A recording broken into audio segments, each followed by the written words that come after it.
everyone and welcome back. So in this video we are going to talk about another module, Nestjs Winston.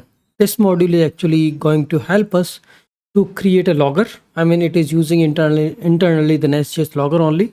You don't need to write a custom logger class, custom logger module. You can just extend the existing logger provided by Nestjs. So let's take a look onto that, and then we will move to ELK Stack. We will set up the Docker containers for the Elasticsearch, Logstash, and Kibana, and we will see how we can push the logs from the Nestjs to ELK Stack and then visualize it and see it on the Elasticsearch index. So we will install this Nest Winston. Actually, this is another module which I was talking about. We can use it for the logging purpose. So I created a different project for this. And why this is important, Nest Winston. Actually, it is useful for asynchronous logging. And what is that? You might be wondering, right? So asynchronous logging is actually when you, let's say you are writing an API and doing too much logging. So writing the logs to the console is actually a part of process. And if it is heavy, then obviously your APIs will be little slow. I mean, it is obviously in the milliseconds, but it is slow. But if you are doing asynchronous logging with the Nest Winston, then your actual API is not dependent on how much millisecond that console logger is taking. It is independent of that, and that's why this Nest Winston is also another choice to make your API faster. So what we need to do, I will just comment out all the existing things which we have done with the Nest Winston or Winston module. We are using here is a Nest Winston. Okay, so I will just comment out everything, and then here debug. First of all, let's clean up the service, because all these things we are not using now. I will just comment that out. I have created a separate folder for this if you want to take a look. So I will search Nest Winston module.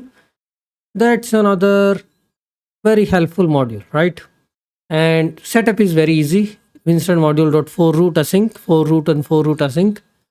This is what you need to do. And if you wanted to inject it, then you can actually inject it inside a service also. So I will just use Winston module.forRoot. This is how I will initialize this, because this is external module. Winston module.forRoot, and here inside a service, I will just inject the Nest Winston. There is a particular line, Winston module provider. Okay, you can just inject this inside the service, I mean inside the controller constructor or inside a service constructor, so that you should be able to use it. Winston module provider. And then once you got the logger instance, you should be able to use the logger inside your code. This .logger.log, this .logger.info. So we are injecting here is a Winston module provider. Or in the main.ts, you just need to say is app.useLogger. In main.ts also we need to override, because we need to override the default logger. So what we can just say is app.useLogger, app.get Winston module nest provider.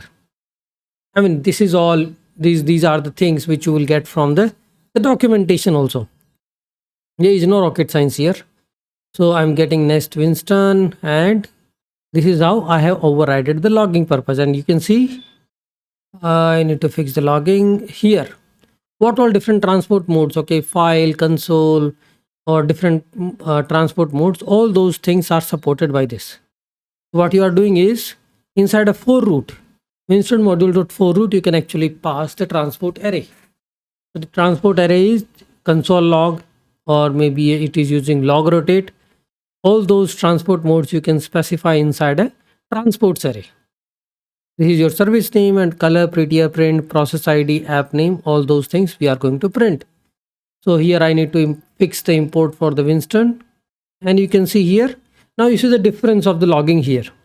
It is not a new logger module, new logger service we have written. We are extending the internally provided logging using Nestjs logger, right? And you can see the logs here. It is changed. The context is different now.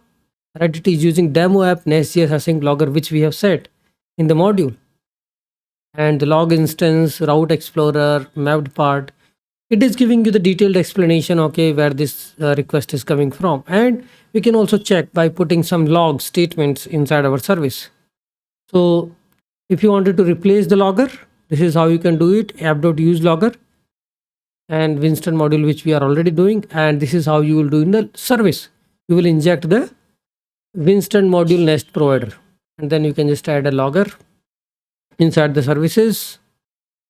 Okay, this is how I wanted to log. So this documentation talks about, okay, how you can use it in service, how to register this particular module, and then how to register it inside a controller. And this is a kind of a logging you will get. Winston unknown logger level, error doing log check. So here you can see the context name, the timestamp, the date, and the logging mode, either error, info, verbose, debug, and the message which you are printing. Okay, this is the log statement which is coming. Here I can hit this URL again and again, and here you can see I'm getting the log message produced by Nest Winston. Now we just need to take it to the ELK stack. This is how I'm getting the logger instance. Winston module provider is injected inside a controller or maybe in any other service. And you just do this .logger.log, this .logger.error, this .logger.debug, whatever the logging strategy you wanted to use. So that's it. And now let's dockerize the ELK stack in the next video.